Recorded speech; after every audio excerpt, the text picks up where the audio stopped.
ರಾಜ್ಯದಲ್ಲಿ ಸುಮಾರು 28 ಲಕ್ಷ ಅಂಗವಿಕಲರು, ಹಿರಿಯ ನಾಗರಿಕರು ಹಾಗೂ ವಿಧವೆಯ ಮಾಸಾಶನ 5 ತಿಂಗಳಿಂದ ಸ್ಥಗಿತಗೊಂಡಿರುವುದನ್ನು ಖಂಡಿಸಿ ವಿವಿಧ ಅಂಗವಿಕಲರ ಹಾಗೂ ಸಾಮಾಜಿಕ ಸಂಘಟನೆಗಳ ನೇತೃತ್ವದಲ್ಲಿ ಶಾಪುರ್ ತಹಸೀಲ್ದಾರ್ ಕಚೇರಿ ಎದುರು ಪ್ರತಿಭಟನೆ ನಡೆಸಿ ಸರ್ಕಾರದ ವಿರುದ್ಧ ಆಕ್ರೋಶ ವ್ಯಕ್ತಪಡಿಸಿದರು. ಸಂದರ್ಭದಲ್ಲಿ ರಾಜ್ಯ ಸರ್ಕಾರಕ್ಕೆ ತಹಸೀಲ್ದಾರ್ ಮುಖಾಂತರ ಮನವಿ ಸಲ್ಲಿಸಲಾಯಿತು. ಅಂಗವಿಕಲರ ಪಾಲಕರ ಒಕ್ಕೂಟ ರಾಜ್ಯ ಉಪಾಧ್ಯಕ್ಷ ಮಲ್ಲಯ್ಯ ಹಿರೇಮಠ, ರಾಜ್ಯಾಧ್ಯಕ್ಷ ಸುಭಾಷ್ ಹೊತ್ಪೇಟೆ, ಆರ್ಪಿಡಿ ಸಂಸ್ಥೆ ಉಮಾದೇವಿ, ಎಪಿಡಿ ಸಂಸ್ಥೆ ಈರಣ್ಣ ಬಿರಾದಾರ್, ಕಲ್ಯಾಣ ಕರ್ನಾಟಕ ಮಲ್ಲಿಕಾರ್ಜುನ ಕಟ್ಟಿಮನಿ, ಡಿಎಸ್ಎಸ್ ತಾಲೂಕು ಅಧ್ಯಕ್ಷ ಬಸು ನಾಟೇಕರ್, ಭೀಮಗೌಡ ಬಿರಾದಾರ್, ಗೀತಾ ಹೊತ್ಪೇಟೆ, ಇಸ್ಮಾಯಿಲ್, ವಿವಿಧ ಸಂಘಟನೆಯ ಮುಖಂಡರು ಹಾಗೂ ವಯಸ್ಸಾದವರು ಅಂಗವಿಕಲರು ಭಾಗವಹಿಸಿದ್ದರು.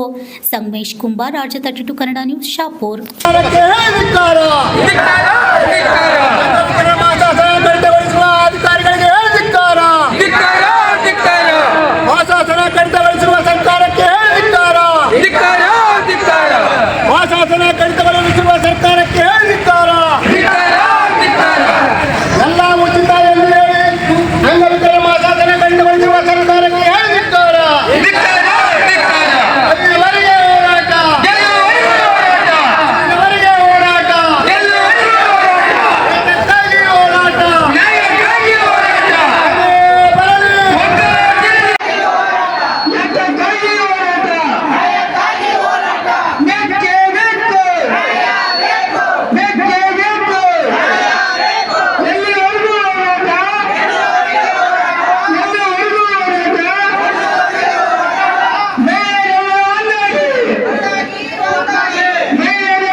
ರಾಜ್ಯ ಅಂಗವಿಕಲರ ಹಾಗೂ ಪಾಲಕರ ಒಕ್ಕೂಟ ತಾಲೂಕು ಸಮಿತಿ ಶಾಪುರ್, ಕಲ್ಯಾಣ ಕರ್ನಾಟಕ ಅಂಗವಿಕಲರ ರಕ್ಷಣಾ ಸಮಿತಿ ಶಾಪುರ್, ಕಲ್ಯಾಣ ಕರ್ನಾಟಕ ರಾಜ್ಯ ಆರ್ಪಿಡಿ ಟಾಸ್ಕ್ ಫೋರ್ಸ್ ಶಾಪುರ್ ಸಮಿತಿ ಮತ್ತು ಹಾಗೂ ವಿವಿಧ ಸಂಘಟನೆಗಳ ಮುಖಾಂತರ ಇವತ್ತು ಶಾಪುರದಲ್ಲಿ ಬೃಹತ್ ಪ್ರತಿಭಟನೆಯನ್ನು ಹಮ್ಮಿಕೊಂಡಿದ್ದೇವೆ.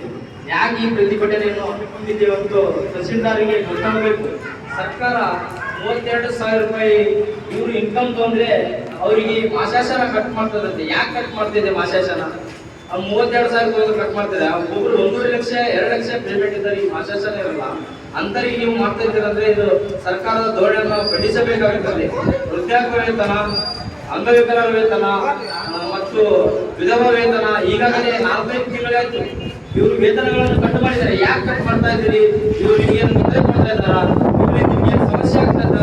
ಈ ಪರಿಹಾರವನ್ನು ಬೇಗನೆ ಮಾಡಿಕೊಡಬೇಕೆಂದು ನಮ್ಮಲ್ಲಿ ನಾವು ವಿನಂತಿಸಿಕೊಳ್ಳುತ್ತಿದ್ದೇವೆ.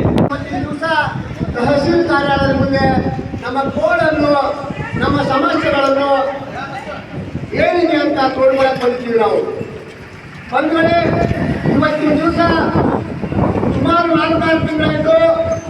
ಸರ್ಕಾರ ಉಚಿತವಾಗಿ ವಿದ್ಯುತ್ ಕೊಡ್ತೀವಿ, ಉಚಿತವಾಗಿ ಮಹಿಳೆಯರಿಗೆ ಬಸ್ನಲ್ಲಿ ತಿಂಗಳ ಕೊಡ್ತೀವಿ, ಅದು ಕೊಡ್ತೀವಿ, ಇದು ಕೊಡ್ತೀವಿ. ಈ ವರ್ಷದಿಂದ ಅಧಿಕಾರಕ್ಕೆ ಬಂದಿರುವಂತ ಈ ಕಾಂಗ್ರೆಸ್ ಸರ್ಕಾರ ಇವತ್ತು ನಮಗೆ ಕೊಡ್ತಾ ಇರೋದು ಏನು ಅಂತಂದ್ರೆ, ನೋಡ್ರಿ ಎಷ್ಟು ಇದು ಏನ್ ತಾರತಮ್ಯ. ಮಹಿಳೆಯರಿಗೆ ಉಚಿತವಾಗಿ ಕೊಡ್ತೀವಿ ಅಂತಾರೆ, ಆದ್ರೆ ಮಹಿಳಾ ಅಂಗವಿಕಲರಿಗೆ ಉಚಿತ ಕೊಡ್ತಾರೆ, ಪುರುಷ ಈ ದಿವಸ ತಹಸೀಲ್ ಕಾರ್ಯಾಲಯದ ಮುಂದೆ ನಮ್ಮ ಕೋಡನ್ನು, ನಮ್ಮ ಸಮಸ್ಯೆಗಳನ್ನು ಏನಿದೆ ಅಂತ ತೋಡ್ಕೊಳಕ್ಕೆ ಬಂದಿದ್ದೀವಿ ನಾವು. ಬಂದ್ಮೇಲೆ ಇವತ್ತಿನ ದಿವಸ ಸುಮಾರು 4-5 ತಿಂಗಳಾಯಿತು. ಸರ್ಕಾರ ಉಚಿತವಾಗಿ ವಿದ್ಯುತ್ ಕೊಡ್ತೀವಿ, ಉಚಿತವಾಗಿ ಮಹಿಳೆಯರಿಗೆ ಬಸ್ನಲ್ಲಿ ತಿಂಗಳ ಕೊಡ್ತೀವಿ, ಅದು ಕೊಡ್ತೀವಿ, ಇದು ಕೊಡ್ತೀವಿ. ಈ ವರ್ಷದಿಂದ ಅಧಿಕಾರಕ್ಕೆ ಬಂದಿರುವಂತ ಈ ಕಾಂಗ್ರೆಸ್ ಸರ್ಕಾರ ಇವತ್ತು ನಮಗೆ ಕೊಡ್ತಾ ಇರೋದು ಏನು ಅಂತಂದ್ರೆ, ನೋಡ್ರಿ ಎಷ್ಟು ಇದು ಏನ್ ತಾರತಮ್ಯ. ಮಹಿಳೆಯರಿಗೆ ಉಚಿತವಾಗಿ ಕೊಡ್ತೀವಿ ಅಂತಾರೆ, ಆದ್ರೆ ಮಹಿಳಾ ಅಂಗವಿಕಲರಿಗೆ ಉಚಿತ ಕೊಡ್ತಾರೆ, ಪುರುಷ ಅಂಗವಿಕಲರಿಗಿಲ್ಲ.